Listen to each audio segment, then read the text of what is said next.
What's good, fam? I'm good. Y'all good? That's good. Alright, if you read the title, then you know this is different from my usual type of video. This video is called Mount Rushmore of Beastars. And what that means is I'll be picking 4 characters who I think are GOATs and deserve to be on Mount Rushmore. So, without further ado, let's get started.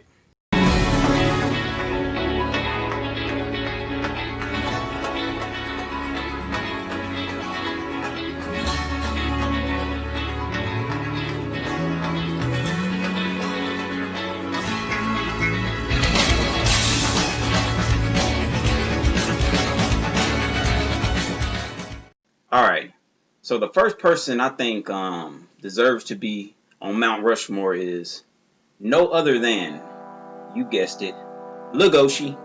Legoshi is a kind-hearted, timid, sweet, cool, ride or die gray wolf. And you know, I personally haven't met anybody who doesn't think Legoshi is a GOAT. So I doubt many people are going to disagree with me putting him on Mount Rushmore. And one of the coolest things Legoshi did was in episode 1 when, you know, his friend Tim died, and he met up with Tim's, you know, potential future girlfriend if he would have lived, Elks, and he gave her the love letter. I just think that's a true friend, you know, and I think that was, you know, GOAT level. You know, I just have to give him respect for that because he gave Elks that closure that she needed. You know, she's not sitting here wondering what could have been. You know, she knows how Tim felt about her. And if it wasn't for Legoshi, she would have never gained that closure. So I think that definitely puts him up there, you know. And that happened in the first episode. And like I said, he's a ride or die friend. You know, he rode with Tim to the end, and he still ride with him because, you know, the first month we seen Legoshi and like plenty of people leaving flowers at Tim's grave. But you know, as the months went on, you know, people started going to see him less and less. And it's probably only a handful of people that do visit Tim to this day. And Legoshi is one of those people. So just seeing him, you know, visit his friend and not forget about him, and, you know, just always thinking about him, that to me is a true friend, you know. And even though Legoshi is discriminated against, looked down upon for him being a carnivore, when he met Haru, you know, she looked at him as not a carnivore or, you know, this evil person. She looked at him as a male animal, you know.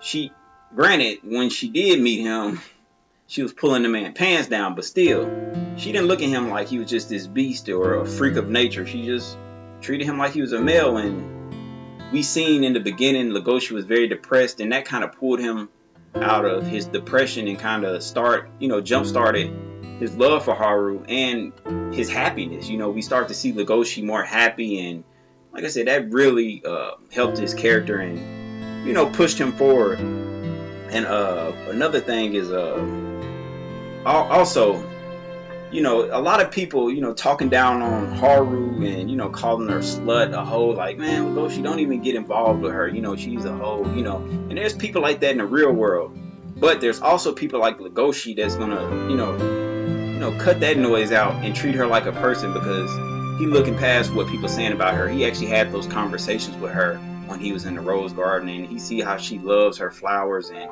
cherishes them, and, you know, he knows that she's a good person, and he knows how it feels to be, you know, judged before even getting to know, you know, him or them or whatever. So like I said, he's just a great person overall, you know. Another thing is, you know, I know this happened way at the end, but the fact that Legoshi pulled up on a Shishigumi by himself with the intention to save Haru. I know he had help from Gohin, but he pulled up initially by himself. He tried to get Luis, but Luis wasn't going for it. So, you know, he pulled up to the Shishigumi by himself and saved his woman. And when the world was, you know, trying to forget about her, and like I said, we all need a Legoshi in our life. Somebody that's gonna ride for you to the end. You know what I'm saying? So Legoshi, look, man, you on my Mount Rushmore, you know, and that's all I gotta say about Legoshi. The next person who is on Mount Rushmore is the boy Luis. And Luis is this strong-willed deer. You know, we see him, he's a perfectionist. You know, he has so much weight on his shoulders.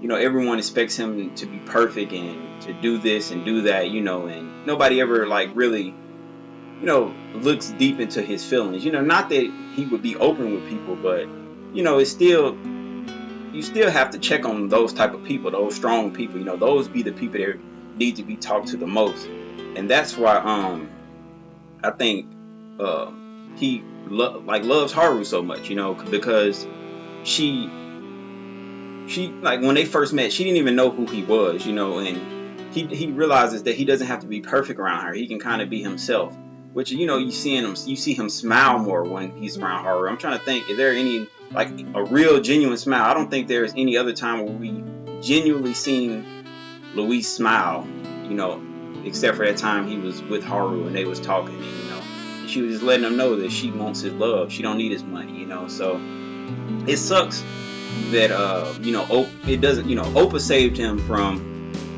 the black market, you know, being black market food. So it sucks that he kind of owes a great amount of debt to Opa, because, you know, he has to keep the family name going and you know, have kids with another female deer. And that, it sucks because he really loves Haru, but he can't really get too involved in that because he has to be, he's in a tough spot because he has to be, he's either his happiness or he has to ride with the man who saved his life and changed his life. So, and obviously that's what he's going to do, you know. And Opa told him straight up that like he's going to change the world, and I think that's why those words alone put the weight on his shoulders.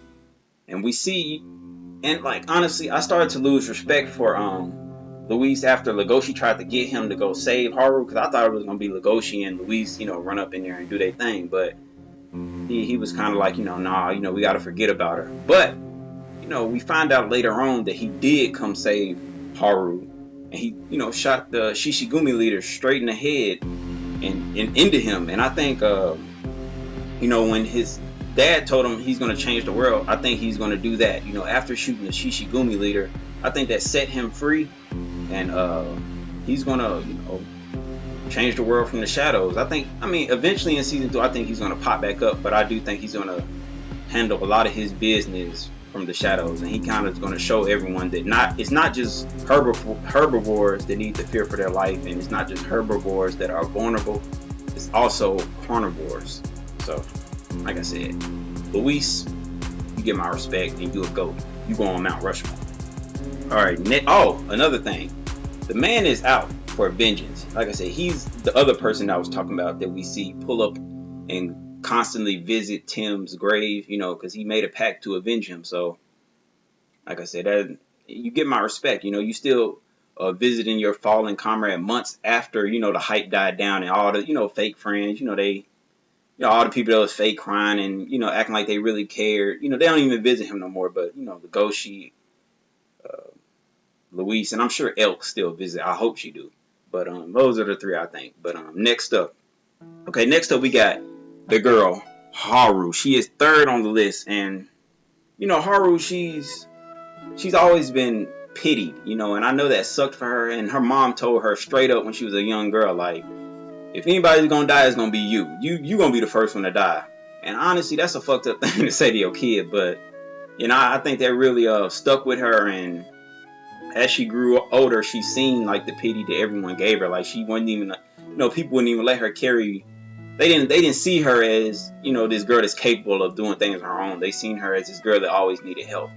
And the only way that she was able to combat that was have sex with them, because she was putting that wop on them. You know what I'm saying? She was putting that wop on them, and she was kicking dudes to the curb. You know, she was, you know, dropping it on him and then leaving. You know, the guys wanted her to stay and cuddle, but she was like, nah, you know, guys were getting sprung off her, and she was showing them that like she in charge. So she kind of got that reputation. You know, all the women hated her, all the guys seen her as sluts, but she met Legoshi and he seen her for herself. You know, he seen her as an animal, as a rabbit. You know, he didn't look at her as no different. He didn't look at her as a slut. He didn't look at her as you need to pity her. You know, he always, you know, they was always here. You know, and I think that's what really changed and developed her character. So much respect to Legoshi for giving her that needed development.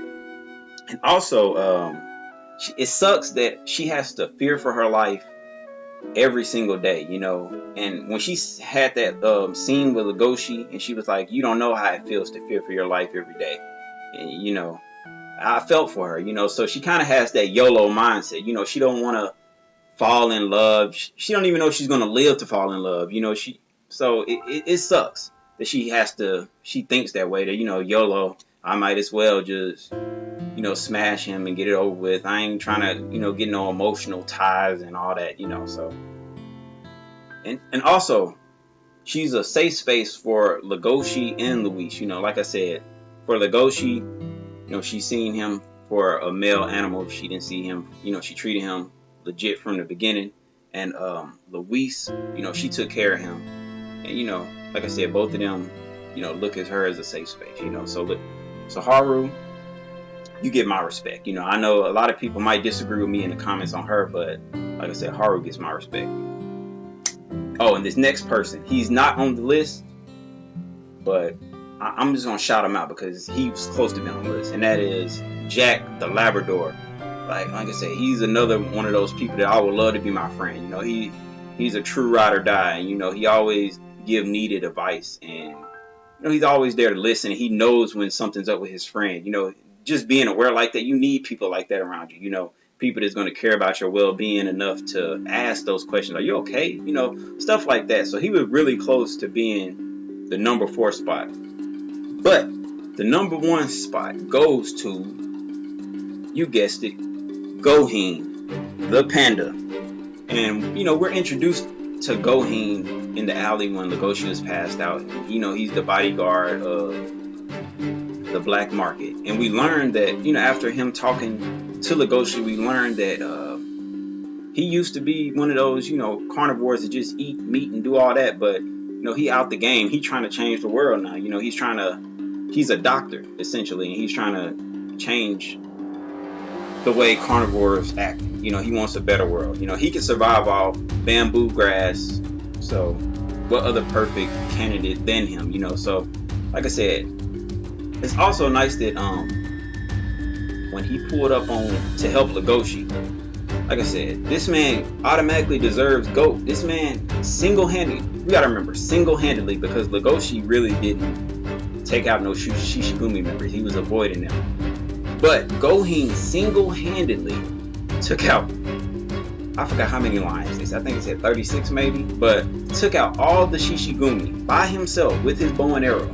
So like I said, if that ain't GOAT, I don't know what is. And the fact that he would risk his life to do that, it speaks volumes to his character, and it shows that he believes in Legoshi and he's gonna get behind Legoshi. And if you behind Legoshi and you ride with Legoshi, then you're all right with me. You know what I'm saying? So let's say he get that 4th spot, and it sucks that we didn't see a lot of him in the season. I think he was probably in a max of 2 or 3 episodes. So it really sucks that we didn't see much of him, but the parts that we did see of him is GOAT level material. So hopefully we see more of him in season 2. But that is my Mount Rushmore of Beastars season 1. So in season 2, maybe some people will fall off this list and we gain new people, or maybe it might stay the same and they just might add on to their already GOATness, if that makes sense. So yeah, let me know in the comment section if you enjoyed the video. This is a different video for me, and I'm still working out the kinks on how I'm going to format the video. So, you know, just give me that constructive criticism and let me know if you enjoyed it with a like, or, you know, what I need to do differently in the comments, you know. So yeah, this video will be uploaded soon. And just remember, guys, it's your boy, Big Bro, Justo Todoroki. Oh, this ain't Todoroki. This is Todoroki. It's your boy, Big Boy Justo Todoroki. And I'm out, guys. Like, comment, and subscribe. Much love. Peace.